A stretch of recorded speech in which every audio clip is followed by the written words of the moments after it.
Welcome back to the channel, Panda Pals. Let's talk before the 90 days. Today is episode 4. I am not going to cover what happened on episode 3 because I don't wanna. And honestly, the only thing that really happened was everybody flew off to see the person they are scamming or being scammed by. Oh, and Rick showed us how much of a colossal douche he is. Anyway, let's get into the episode, shall we? Let's check in with Emma and Ziad. I thought I'd be waking up next to him and he would be like cuddling with me, and we've actually just been completely separate. Emma and Ziad both agree that their first night together was a colossal shit show. Ziad tells us that he wants to be Emma's husband, but they need to take some time to get to know each other first. And I don't really know how you can possibly have the desire to become somebody else's spouse when you do not know anything about them, but I guess that's just me. Emma, on the other hand, is very upset because Ziad did a complete 180 on every single thing that they talked about, and then he tried to gaslight her about it. She is going to do her absolute best to get this relationship back on track because Girly is desperate. So the two of them sit down, have some breakfast, and Emma apologizes. She apologizes for walking away while he was talking. She apologizes for not letting him kiss her on the cheek when she was mad at him. And then she apologizes for not telling him that she got fired. Ziad does feel bad that Emma lost her job, so he decides to cheer her up by taking her to do her favorite thing, shopping. And if I'm being honest, this moment was actually kind of cute because Ziad was nice and offered to buy her a couple of things, and Emma was nice and gave him air kisses so that she could show affection in a way that he was okay with. They go on a horse-drawn carriage ride where Emma confides in Ziad that she was really triggered last night when she discovered he lied to her because all of her previous exes had also lied to her a lot. And Ziad is like, cool, you don't really need to talk about that. I do not care. Don't you want to know about me? No. Now, if you know me, you know I think it is so important to know about your partner's past relationships. Like, you don't need to know every single minute detail, but you should have a general idea of the broad strokes. Your past traumas have shaped how you deal with conflict, how you process information, how you interpret actions. It's so important to have that context so that you know how your partner loves, how your partner wants to be loved, and it helps you not to re-traumatize them. And Ziad over here does not want to hear about it because he thinks that he knows everything there is to know about Emma. There are things that have happened in my life that you don't know about. We can leave the impasse. I am so sorry, but if he has zero interest in getting to know who she is as a person, then he does not want a girlfriend, he wants a prop. And if Girly stays with him knowing that all he thinks he needs to know about her is that she has siblings and lives in LA, then Girly does not want a boyfriend, she wants a title. Let's check in with Liz and Daniel. Every time I get nervous, I pee. It's just gonna flow out of me, drip down my legs. Lady, could you please keep some of this to yourself? Liz is heading off to Nigeria today, and she tells us that her daughter has raised some pretty legit concerns that she might be getting scammed. Cause, this good-looking, probably hung as fuck Nigerian dude is sucking her financially dry. Well, I guess technically he's sucking Juna financially dry, which let us not even get into how insane I think that is. Liz says she is taking all of their concerns super duper seriously, and you can really tell by the way that she addresses all of their concerns without a hint of delusion. Do I look like an old, vulnerable woman on the internet? Faith does not have high hopes for this trip, and she's like, listen, do I hope that my mother gets everything her little heart desires? Absolutely. Do I think that she will? Absolutely not.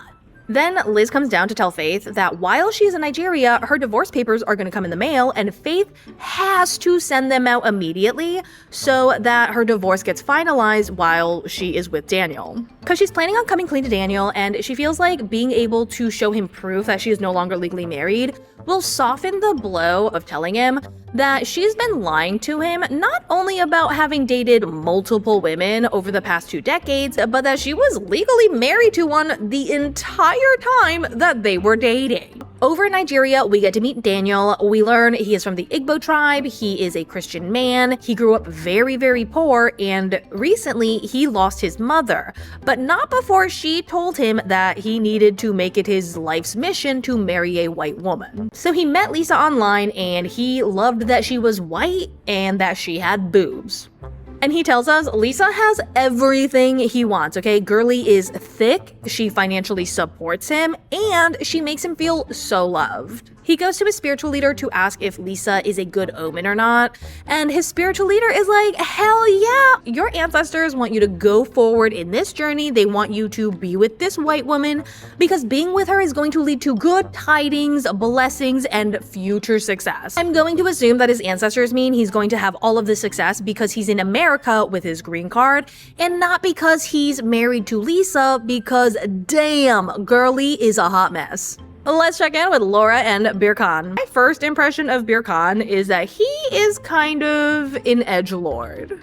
Most of the things that he says to Laura are these grand and abstract statements, and it's definitely because he's trying to convey that he is a deep and philosophical thinker. But it doesn't seem like he has the ability to contextualize any of the quote-unquote profound things that he says, so it just kind of feels like Birkan is reading out a Mad Lib. Anyway, the two meet, they kiss. Laura is ecstatic that he looks just as hot in person as he does over FaceTime. Dark romance, male main character. Lady, what books are you reading? I'm sorry, but Birkan, to me, looks kind of like, how do I say this without sounding insensitive? He looks less shadow daddy and more damp Victorian child. The happy, fuzzy feelings fizzle out very quickly for Laura because on their way back to their rental, Birkan barely interacts with her.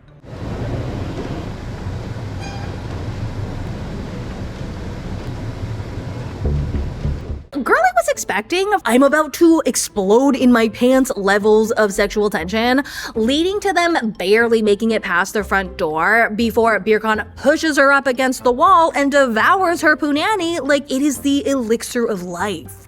Something is off, and it's like he doesn't know who I am. Birkan then takes Laura along the coast so that he can tell her all of his very deep thoughts. Laura is like, it is a little exhausting how he can take the simplest things and turn it into a huge philosophical discussion, which, baby girl, it is not really a discussion if he just says a quote and then moves on.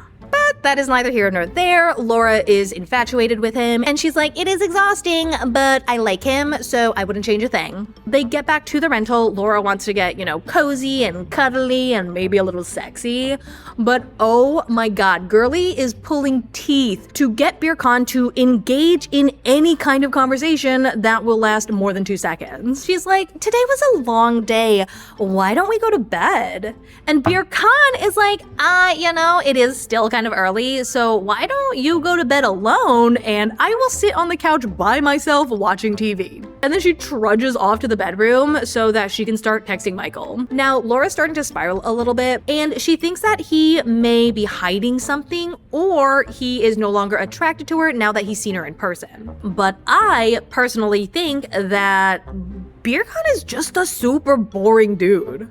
Let's check in with Javon and Anna. Say hello to Javon, a 38-year-old Alabamian. He works in a nursing home and thinks that women do not want to date him because he has a low-paying job. I don't even know what to say to this, okay? The fact that 80% of all of the Hear Me Out cakes that I have ever seen have anthropomorphic men on top of them who are by no means jacked, wealthy. Well, I guess we don't really know if they're hung or not. That is a video for another day. But anyway, I do not know why this man is talking about how women do not want to date him because he is broke, small, and soft when he's been with Anna Lynn for the past 6 years. The two of them met online, and Anna Lynn thought he was a fine as fuck. They dated long distance before COVID struck, and as we all know, that is when all of the travel restrictions happened. So Anna is like, hey, we should get married because then you could visit me in the Philippines because they allow spouses to enter. So they get married over Zoom, and I think that's so insane because he has still not gone over there to see her despite the travel restrictions being lifted 2 years before they even filmed it. He says one of the reasons he hasn't gone over there yet is because it's very expensive. expensive and very difficult to schedule, but also because Anna Lynn has changed a lot over the years. She used to be sweet and patient, but now she's mean and nasty. Anna Lynn is like, I don't know what the hell he's talking about, okay? I have always been like this. Javon hangs out with his sister Ashley, and she tells him that Anna will call her at work and complain about Javon, and that Anna keeps bringing up this other woman. Who is the woman? Ashley's like, okay, so why is Anna threatened by her if she's just a friend? And Javon is like, oh, well, you see, we definitely wanted to bang each other in the past. There used to be this small thing between us. Javon, that's not a good. So apparently, Javon and this other woman wanted to date, but never got around to it. And then they started to grow more distant. I'm going to assume it's because he got a wife. And then when his marriage started to go downhill, he came out of the woodwork for her to reconnect so that he could get the emotional satisfaction that he was not getting from his wife. I was going through a rough time in my marriage, and I needed someone that understood me. Maybe try a therapist and not a woman you want to bang. He was upfront with Anna about this other woman because he says that he did not think it was such a big deal, which is insane to me that he did not think that this was problematic. But it's just completely platonic. She don't have to worry about that. Right now, Anna is so pissed at Javon that she's blocked him. And Javon is like, you see what I'm dealing with? Girly is insane, okay? This is exactly why I needed to reach out to another woman who I used to be attracted to in a very real way so that I could have someone to commiserate with. Javon just needs to say sorry. Javon makes some more excuses and he's like, I have been so stressed over here by myself. Like, I am dealing with your problems, I'm dealing with my problems, and I just don't feel emotionally supported by you.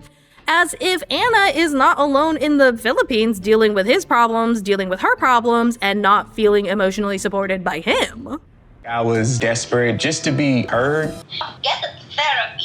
Then Javon is like, Anna refuses to take accountability for the fact that she is largely the reason that I started emotionally cheating on her. I'ma hold your sub 6-inch pecker when I tell you this. If your wife is providing you with absolutely nothing, so much so that you have to cheat on her emotionally and or physically, then she shouldn't be your wife. Let's check in with Forrest and Sheena. It's a new day in the Philippines and Molly still cares way too much about Forrest's sex life. They're on their way to a condo that they rented because Sheena's parents were like, you need to pay us if you want to stay with us, and Forrest does not want to give them another dime. It's a new day and the two are being very cute. And you might think that this is because they had the waka waka, but no! Their virginity is still very much intact. That is just them genuinely enjoying in each other's company. We'll know when the time is right. Also, probably when my mom's not around. They head out on the town, and Molly again shows her deep interest in her son's sex life. You guys do the old knock it. Personally, it's really weird to me that she is taking him to sex shops, helping him pick out lingerie, and then constantly bringing up the two of them banging and asking for details. There are other things that you can do. There's oral sex. There's fondling. Ma'am, please stop. I am dying on the inside for him.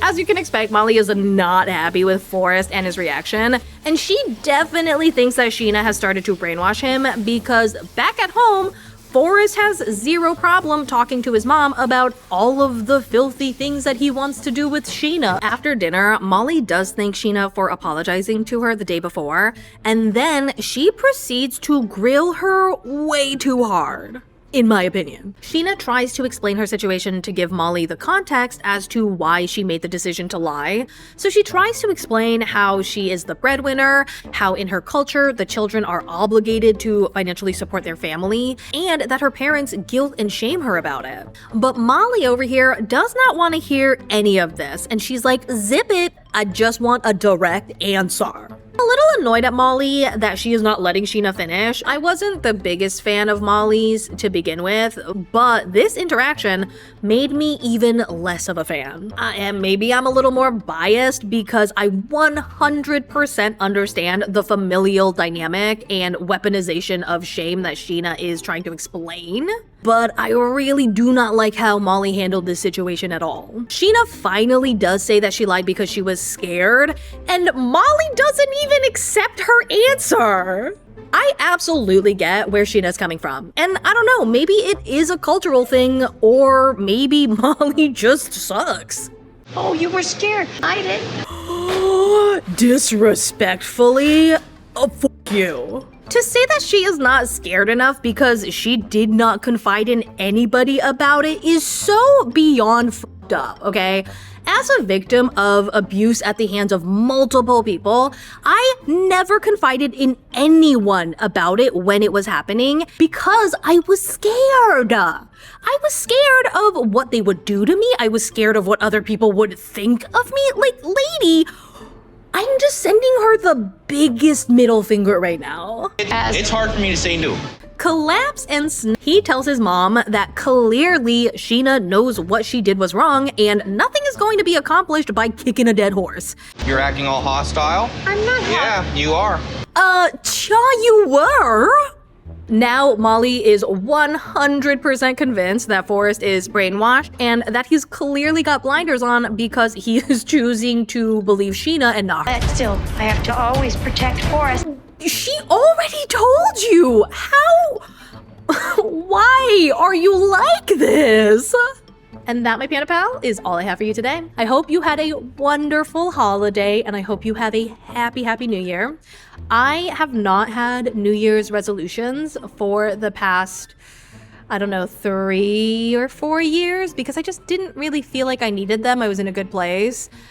And not to say I'm not in a good place now, but I am in a place where I feel like I have a desire to improve on things. So I'm very excited to sit down today and make a list of my goals. And hell, I don't know, maybe I'll make a vision board. I know one friend who has made vision boards in the past, and she has told me with 100% confidence that she has always attained everything she put on that damn board.